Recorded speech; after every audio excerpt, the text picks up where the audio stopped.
Hello my dear friends, welcome to our YouTube channel management study Mantra.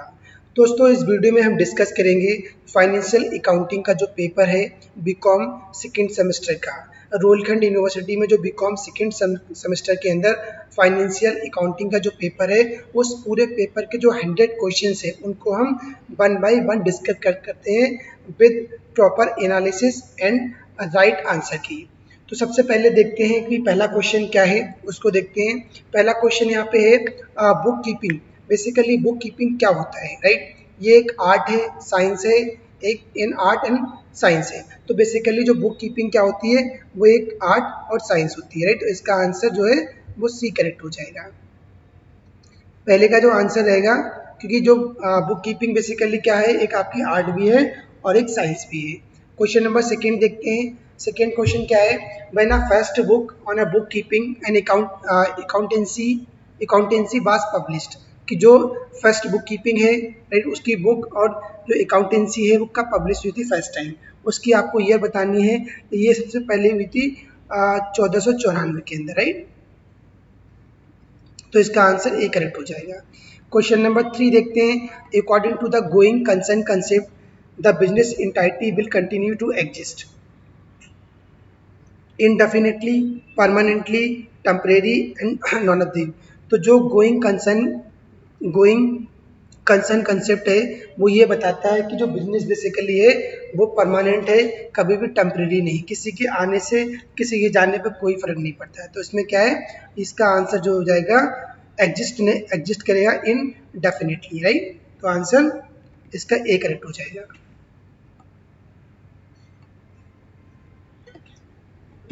Question number 4 देखते हैं। The system of recording transactions basis on a dual concept, right? जो dual concept है उसके basis पे क्या है, double entry system, single entry system, double account system, non of the above. बहुत ही simple question है, double entry system, right? Credit and debit. देखो, ये क्वेश्चन जो पूछे जा रहे हैं जो प्रिंसिपल ऑफ अकाउंटिंग से, जो 14 प्रिंसिपल ऑफ अकाउंटिंग है उनको आप बहुत अच्छे से पढ़ लेना, राइट? 14 या 15 प्रिंसिपल्स ऑफ अकाउंटिंग है, जैसे आपका रेवेन्यू कॉन्सेप्ट हो गया, डुअल एस्पेक्ट्स हो गए, राइट? आपके मेटलिटी कॉन्सेप्ट हो गया, आपका ये बहुत सारे कंसेप्ट हैं, उनको आप अच्छे से रीड कर लेना, उसी के बारे में दिया गया है। क्वेश्चन नंबर 5 देखते हैं। Who invented the double entry system of book keeping. जो बुक कीपिंग का डबल एंट्री सिस्टम किसने इन्वेंट किया था, इसका बताना है। तो लूका एकेलियो, इसका भी आंसर है। लूका साहब ने ये कंसेप्ट को दिया था। क्वेश्चन नंबर 6 क्या कहता है, according to the money measurement concept which one of the following will not be recorded in the book of accounts. जो मनी मेजरमेंट कंसेप्ट है उसके अकॉर्डिंग हम जो अकाउंट्स की बुक है उसमें क्या रिकॉर्डेड नहीं करेंगे, right? Goodwill, efficiency of work, trademark, cost of machinery. तो जो इफिशिएंसी ऑफ वर्क है वो उसके अंदर इंक्लूड नहीं होती है, राइट? तो B answer is correct. Question number 7 देखते हैं। The policy anticipate no profit and provide for all possible losses arises due to convention of disclosure, convention of conservation, convention of consistency and accrual concept. तो जो इसका answer हो जाएगा, right, convention of conservation. तो इसका answer B correct हो जाएगा, क्योंकि ये क्या है, ये आपके प्रिंसिपल है, राइट? जो कंजर्वेशन हो गया, आपका कंसिस्टेंसी हो गया, डिस्क्लोजर हो गया, ये क्या है, सारे कन्वेंशन है। क्वेश्चन नंबर 8 देखते हैं। If a firm takes into the account advance received from a customer as income, it violates which of the following concept? Money measurement concept, cost concept, realization concept, separate entity concept।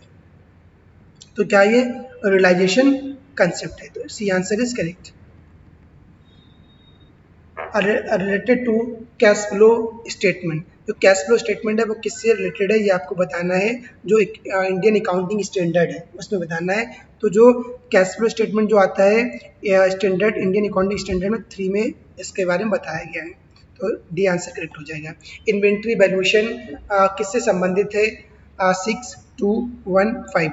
जो inventory basically है वो आपका accounting standard 2 से संबंधित है, right?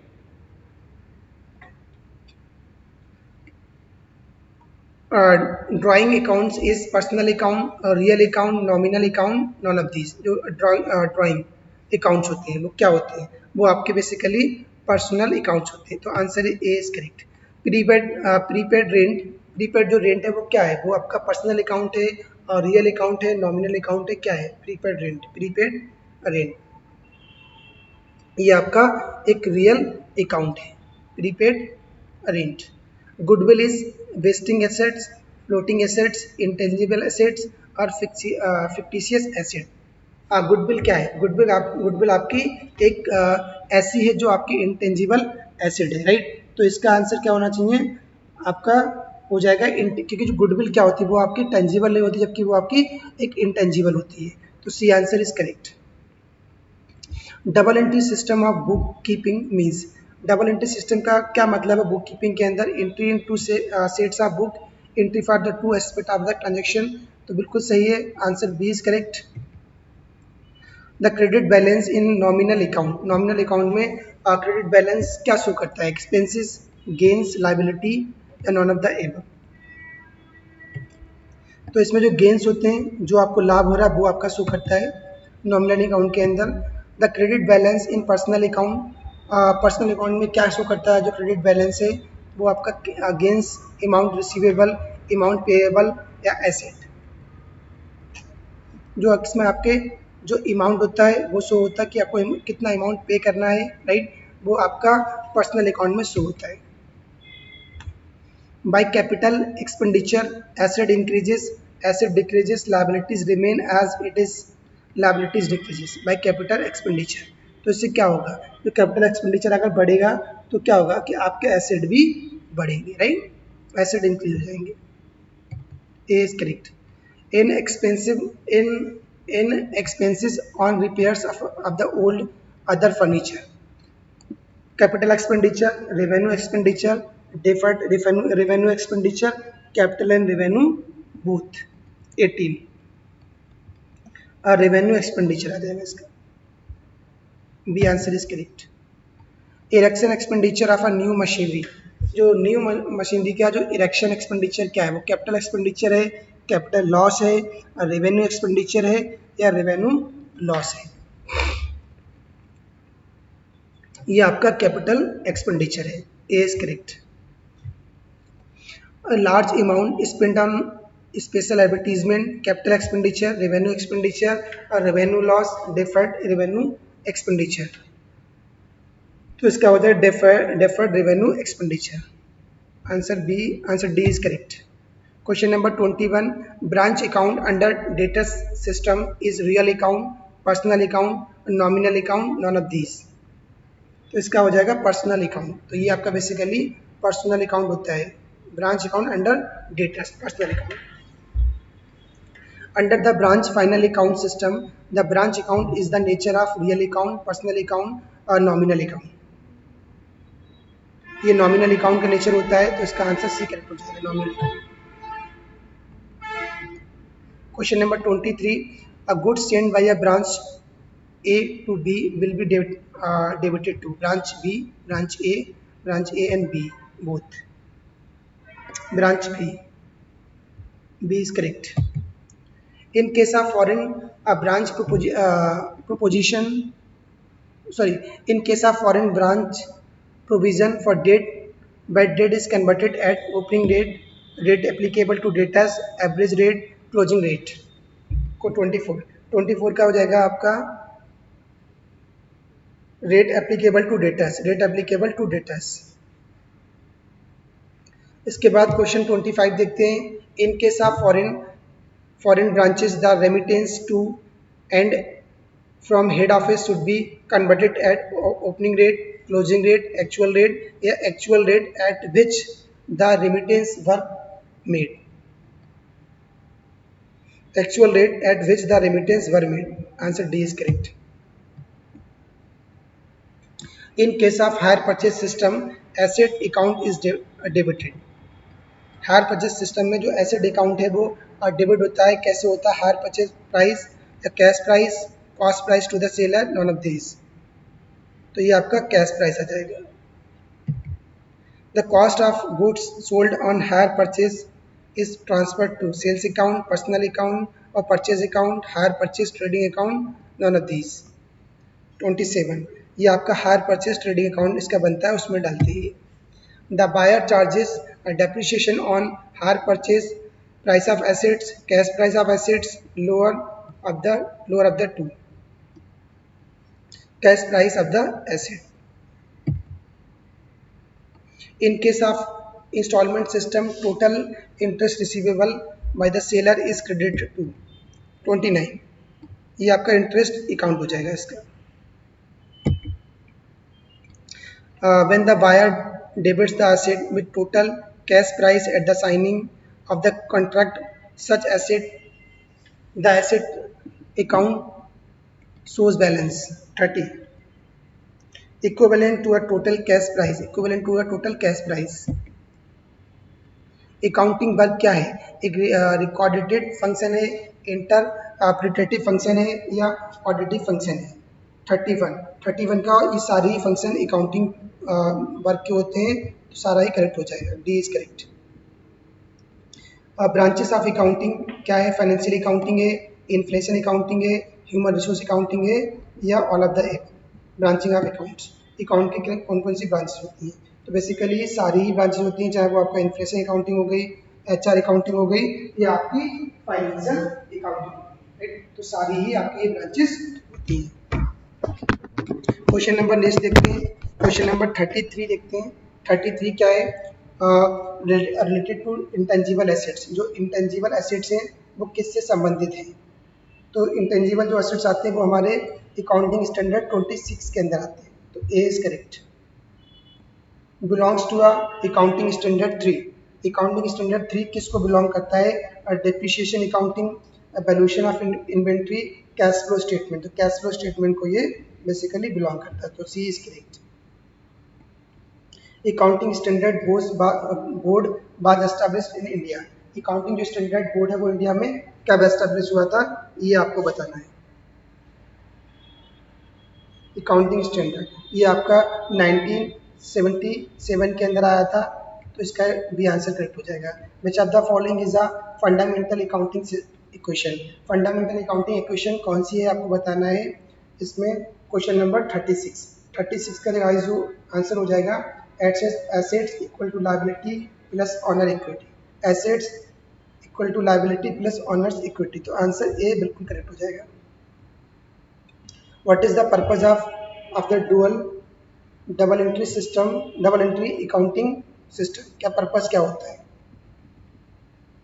इसका? जो purpose होता है, to maintain a record of all business transaction, to maintain a record of all business transaction, तो answer B is correct. 38 which of the following is an example of intangible assets. Intangible assets का इनमें कौन सा example है? Inventory, land, accounts receivable या goodwill. Intangible की बात हो रही है, तो इसका आंसर डी करेक्ट हो जाएगा, बाकी सारे टेंजिबल एसेट्स हैं। 39 what is the purpose of a trial balance. जो ट्रायल बैलेंस होता है उसका बेसिकली पर्पस क्या होता है? To calculate net profit and loss, ये नहीं होता है। To identify errors in the accounting records, ये इसका पर्पस होता है। तो इसका आंसर जो बेसिकली हो जाएगा बी आंसर बिल्कुल करेक्ट हो जाएगा, कि अगर भी अकाउंटिंग रिकॉर्ड्स के अंदर कुछ भी अगर एरर्स वगैरह आ रही है उनको आइडेंटिफाई करना ट्रायल बैलेंस का मोटिव होता है, पर्पस होता है। Which accounting principles state that revenue should be recognized when it is earned regardless of when cash is received? Matching principle, conservatism principle, revenue और recognition principle या materiality principle। तो इसका answer जो हो जाएगा सी बिल्कुल करेक्ट है। रेवेन्यू और रिकॉग्निशन प्रिंसिपल का मीनिंग यही होता है जो इसमें दिया गया है, तो answer C is correct. Which of the following is an example of a contra account. Contra account का इनमें कौन सा एग्जाम्पल है? Accounts payable, accounts receivable, accumulated depreciation, prepaid expenses. तो इसका आंसर हो जाएगा accumulated depreciation, C answer is correct. What is the purpose of adjusting entries in accounting. अगर आपको अकाउंटिंग के अंदर एंट्री को जो आप एडजस्ट करते हैं उनका बेसिकली पर्पस क्या है, ये आपको बताना है। तो इसका पर्पस रहता है to adjust for account accrual and difference, to adjust for accrual and difference, the answer is correct. Question number 43, which are the following is an example of a revenue expenditure. Revenue expenditure का कौन सा example है? Purchase of land, advertising expenses, loan repayment, capital improvements. कि revenue expenditure का कौन सा example है? आपको 43, इसका जो हो जाएगा आपकी जो एडवर्टाइजिंग एक्सपेंसेस होते हैं वो आपका रेवेन्यू एक्सपेंडिचर होते हैं। बाकी सारे क्या है? बाकी आपके सारे कैपिटल एक्सपेंडिचर हैं। Question number 44, which accounting principles required that expenses should be recorded in the same accounting period as the related revenues? तो ये क्या बोलता है? कौन सा प्रिंसिपल बताता है? Materiality principle, consistency principle, matching principle, conservatism principle. तो ये आपका 44 का जो बताता है वो आपका मैचिंग प्रिंसिपल बताता है, राइट? तो C answer is correct. Which are the following is an example of a long term liability. जो लॉन्ग टर्म लायबिलिटी है उसका एग्जांपल क्या है? Account payable, salaries payable, notes payable या prepaid expenses. Long term liability की requirement क्या है? इसका हो जाएगा नोट्स पेएबल। जो आपको नोट्स वगैरह पे करोगे वो आपका लॉन्ग टर्म लायबिलिटी हो जाएगी। Rules were made regarding the audit of branch accounting. कौन सा रूल है बना है ऑडिट के रिगार्डिंग? इसमें जो वायदा कंपनी एक्ट जो दिया है 1956 उसके अकॉर्डिंग आप ऑडिट करते हैं। और अभी जो न्यू एक्ट चल रहा है इसमें वो 2013 एक्ट चल रहा है, राइट? तो क्वेश्चन की फ्रेमिंग देखिए कि क्वेश्चन में क्या पूछा जा रहा है, उसके अकॉर्डिंग ही आपको राइट आंसर करना है। क्वेश्चन नंबर 47 क्या है? Accounting done by the head office on sending the goods to the branch. 47 का जो हो जाएगा branch accounting debit to goods supply to account. तो इसका आंसर बी करेक्ट हो जाएगा। और return of goods by the branch to the head office 48, इसका ब्रांच अकाउंट डेबिट टू, ये आपकी जनरल एंट्री है तो इसका आंसर बी करेक्ट हो जाएगा। जनरल एंट्रीज आप कैसे करते हो उसका सिंपल क्वेश्चन है। ये भी आपकी जनरल एंट्रीज हैं। On sending cash for general expenses by the head office, इसका हो जाएगा B. Head office account debit to branch account. On purchase of assets by the branch manager, ये भी आपकी जनरल एंट्रीज है। 50 branch account debit to cash account, branch account debit to cash account. B answer is correct. Question number 51, under the hire purchase method the cash value of assets is written off by the hire purchase buyer. 51, इसका जो आंसर होगा C correct हो जाएगा। Assets accounts debit to hire vendor accounts. देखो कितनी सारी general entries आपको, अगर आपने जनरल एंट्रीज थोड़ी भी करी हैं तो आप इजीली इनको कर सकते हो। सारी जनरल एंट्रीज हैं। To cash payment will be recorded in the book of buyer. जो कैश पेमेंट है कैसे उसकी एंट्री करेंगे तो 52 का दिया गया है। हायर वेंडर, इसका जो हो जाएगा ए करेक्ट हो जाएगा। Depreciation will be accounted for in the book of buyer 53, इसका हो जाएगा D. Depreciation account debit to asset account. Accounting in the head office book on receipt of cash from branch, इसका हो जाएगा C. Branch cash account debit to branch account. सारी general entries हैं ये। 55 का गाइज हो जाएगा ये सी, ए एंड बी। 55 का जो हो जाएगा सी बोथ।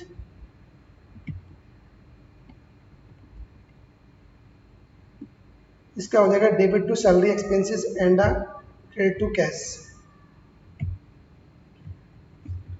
क्वेश्चन नंबर 57 देखते हैं। तो जनरल एंट्रीज कराने का टाइम नहीं है कि वो ऑलरेडी, अगर उस पर आपको क्लास लेना पड़ेगा, आपको सारे रूल्स समझने पड़ेंगे कि किसको हम क्रेडिट करते हैं किसको हम डेबिट करते हैं, राइट? तो उसके रिगार्डिंग एक अलग क्लासेस में वो डिस्कस कर सकते हैं क्योंकि इतना टाइम नहीं कि हम जनरल एंट्रीज के रिगार्डिंग बात करेंगे, राइट? तो क्वेश्चन नंबर 57 देखते हैं। Which are the following statement is true about the dual entry accounting system. जो डुअल एंट्री अकाउंटिंग सिस्टम है उसके रिगार्डिंग कौन सा स्टेटमेंट चाहिए? it records only the cash transaction of a business, it follow a single entity, तो बिल्कुल नहीं है। maintain the balance between cash assets and liabilities, तो इसका आंसर जो है सी करेक्ट होना चाहिए।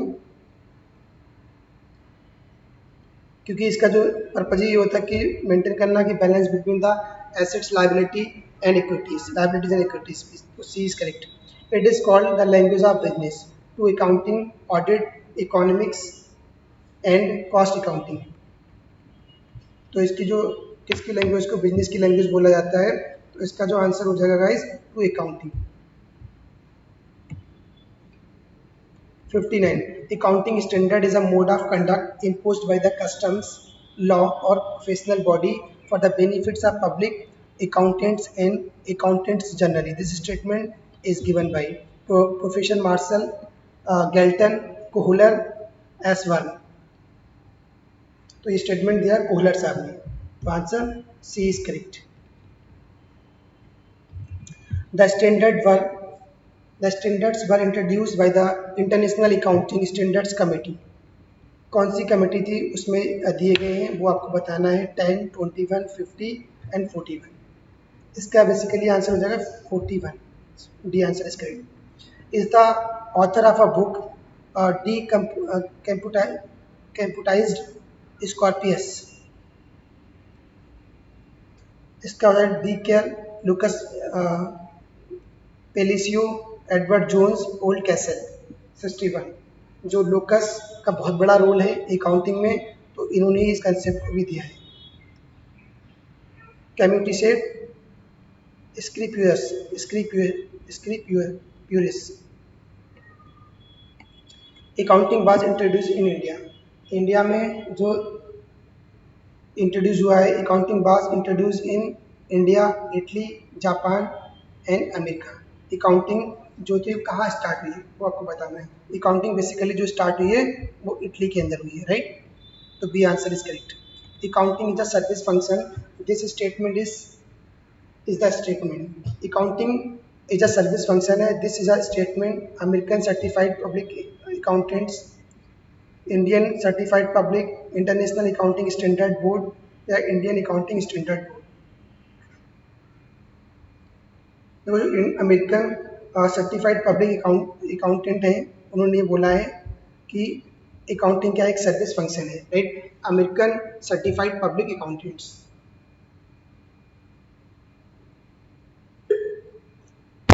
क्वेश्चन नंबर 64 देखते हैं.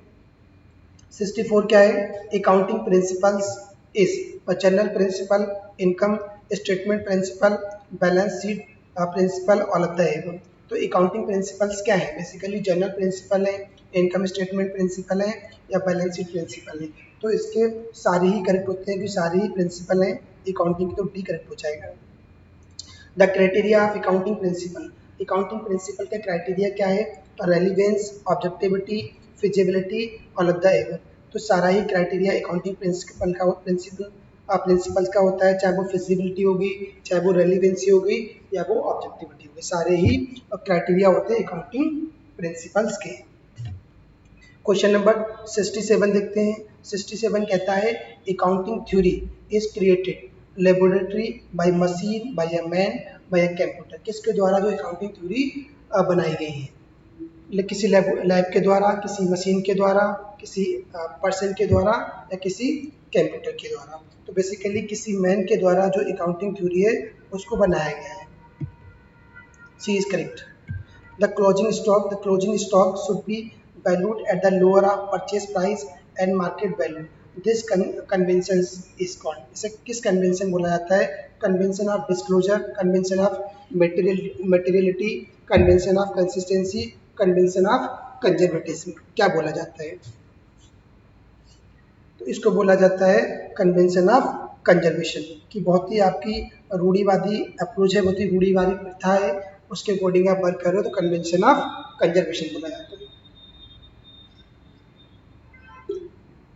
क्वेश्चन नंबर 68 देखते हैं. 68 क्वेश्चन क्या कहता है, revenue is generally recognised when production is completed, order for goods is received, goods are delivered, cashes और रिसीट. तो रेवेन्यू में वो जनरली किस समय उसकी आप उसे रिकॉग्नाइज करते हो, तो इसके रिगार्डिंग जब आपके जो गुड्स हैं वो डिलीवर्ड हो जाते हैं, इट मीन से आपका रेवेन्यू है वो रिकॉग्नाइज हो गया. तो C answer is correct. Main parts of a double entry system is 2, 6, 5 and 4। Double entry system का मेन पार्ट क्या होता है? तो उसका मेन पार्ट 2 होता है, right, not a 6, 5 and 4। Furniture account क्या है? एक पर्सनल अकाउंट है, रियल अकाउंट है, और इम्पर्सनल है, ये आपका नॉमिनल अकाउंट है। ये आपका बेसिकली एक रियल अकाउंट है। आपका जो फर्नीचर अकाउंट होता है वो क्या होता है? आपका एक रियल अकाउंट होता है। तो आंसर बी इज करेक्ट। 71 और ट्रेडमार्क अकाउंट क्या है? एक रियल अकाउंट है, पर्सनल अकाउंट है, या नॉमिनल अकाउंट है, या इम पर्सनल अकाउंट है? Trade account. ट्रेडमार्क जो क्या है? ट्रेडमार्क क्या होता है? आपका एक कौन सा अकाउंट है ट्रेडमार्क? ट्रेडमार्क आपका एक रियल अकाउंट होता है, क्योंकि वो रियल में अकाउंट है, और ट्रेडमार्क तो आपका real. A answer is correct. Question number 72 देखते हैं। Copy right account. जो कॉपी राइट है वो किस प्रकार का अकाउंट है? वो आपका इंटेंजिबल रियल अकाउंट है, राइट। इंटेंजिबल और रियल अकाउंट है कॉपीराइट, क्योंकि वो कॉपीराइट क्या उसका देख नहीं सकते हो, राइट। ट्रेडमार्क अकाउंट क्या है? Trademark account is a nominal intangible real account. दोनों आपके क्या है? इंटेंजिबल रियल अकाउंट है। 73 का भी ए हो जाएगा। 74 देखिए। Outstanding wages account is natural personal account, artificial personal account, representative account और नॉमिनल अकाउंट। 74 का जो हो जाएगा वो representative personal account, outstanding wages. C answer is correct. Accrued income account is a representative personal account, tangible real account, and impersonal account। 75 accrued income account क्या है? ये basically हमारा रिप्रेजेंटेटिव पर्सनल अकाउंट कहलाती है। 76 discount account. Discount account is personal account, nominal account, impersonal and real account. तो ये आपका हो जाएगा नॉमिनल अकाउंट। कितने सारे क्वेश्चन इन अकाउंट्स के आधार पर पूछे गए हैं। The question number 77 the account data according to the American method. 5 types, 3 types, 2 types and 4 types. इनके अकॉर्डिंग, अमेरिकन के अकॉर्डिंग 5 टाइप्स के अकाउंट्स होते हैं, right. 5 types. A correct. Bank overdraft account क्या है? एसेट अकाउंट है, रेवेन्यू अकाउंट है, liabilities account है, और आपका कैपिटल अकाउंट है। बैंक ओवरड्राफ्ट आपका एक लायबिलिटी अकाउंट है, क्योंकि वो आपके लिए लायबिलिटी है। तो आपका C answer is correct. Owner equity account. Owner का इक्विटी अकाउंट क्या है? कैपिटल अकाउंट है, इनकम अकाउंट है, एसेट अकाउंट है, या all of the above. Owner का जो अकाउंट होता है वो आपका एक कैपिटल अकाउंट होता है, ना कि आपका लायबिलिटी अकाउंट है। वो आपका एक कैपिटल अकाउंट है। A is correct. Simple question है, सारे वन लाइनर क्वेश्चन है, और ऑलमोस्ट सारे फैक्चुअल क्वेश्चंस पूछे जाते हैं। Question number 80 free samples of a goods is business loss, business profit, trade adjustment, neither of the above. Question number 80 का जो हो जाएगा business loss. The loss that occurs when a company is not recovered from the customer is written off. Question number 81 is the bad debt loss, bad debt account. C is correct.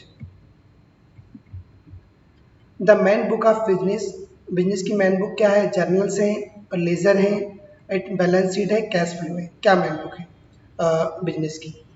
तो जो इसकी जो basically man book होती है वो इसकी laser होती है। सबसे ज़्यादा मैन बुक लेजर होती है, ना कि journal, balance sheet, cash. Ledger सबसे ज़्यादा मैन बुक होती है। The debit balance in a nominal account shows expenses, gain, assets and liability. Debit balance क्या शो करता है नॉमिनल अकाउंट के अंदर? ये बेसिकली शो करते हैं एक्सपेंसेस। तो ये answer is correct. The credit balance in nominal account. Credit balance nominal account के अंदर क्या शो करता है? ये क्वेश्चन रिपीट हो रहे हैं। Gains, expenses, liability, credit balance या asset.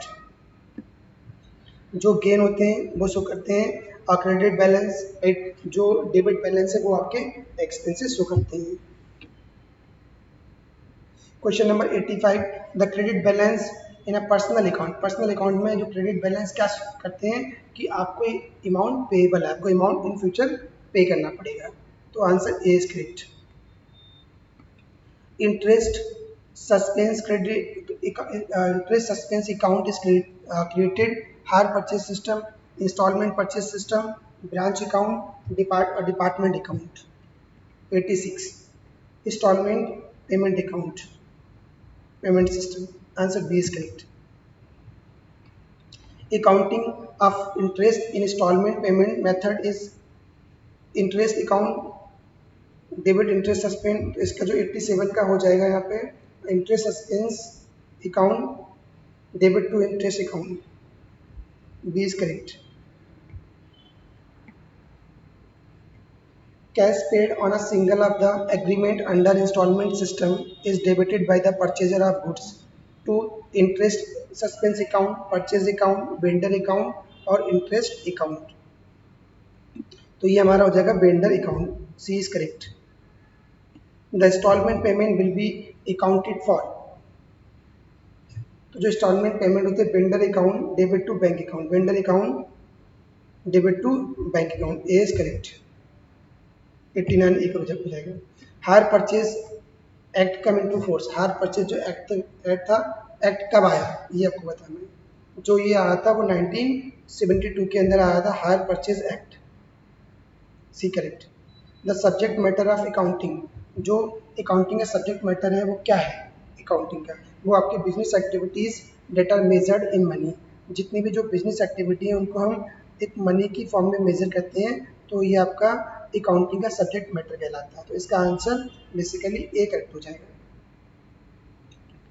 92 departmental accounts are required to find out the profit, to increase profit, to know the status of a business और लब्धाएबल। तो सारे ही इसके डिपार्टमेंट अकाउंट्स के लिए रिक्वायरमेंट होती है, तो इसका आंसर डी करेक्ट हो जाएगा। Expenses are apportioned by the department. 93 in the sales ratio of the department, in the sales ratio of the department। A is correct। 93 का A हो जाएगा। There are methods for preparing trial balance। Trial balance करने के जो methods क्या कितने होते हैं, 2, 3, 4 एंड 5। कितने मेथड्स हैं ट्रायल बैलेंस को बनाने के लिए। उसके लिए जो आपके मेथड्स आते हैं बेसिकली 3 मेथड्स होते हैं ट्रायल बैलेंस के, तो आंसर बी करेक्ट हो जाएगा। The law of accounting are commonly known as principle. This statement किसने बोला स्टेटमेंट को, ये रॉबर्ट एंटोनी है, तो इसका आंसर ए करेक्ट हो जाएगा, Robert Antony. By what rate the balance of HO account is converted into the foreign account.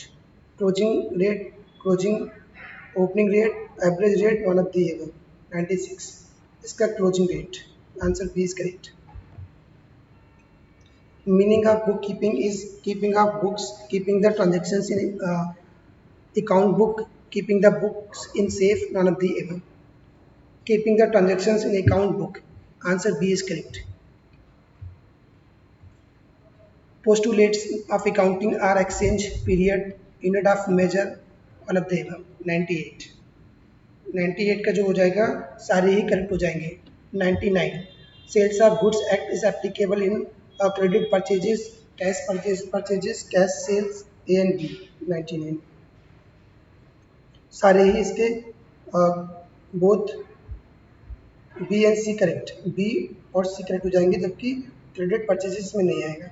What is a transfer to hire under installment payment system? Ownership of assets, position of assets, ownership and position of assets। Question number 100। तो ये क्या है आपका position of assets हो जाएगा, तो इसका answer B correct हो जाएगा।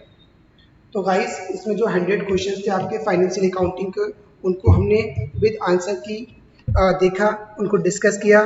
तो गाइस अगर आपको ये वीडियो अच्छी लगी हो, आपको आपके लिए हेल्पफुल है, तो प्लीज़ वीडियो को लाइक करिए और उस पर कमेंट करिए और ज़्यादा से ज़्यादा शेयर करिए, ताकि और लोगों को भी इसका बेनिफिट मिल सके।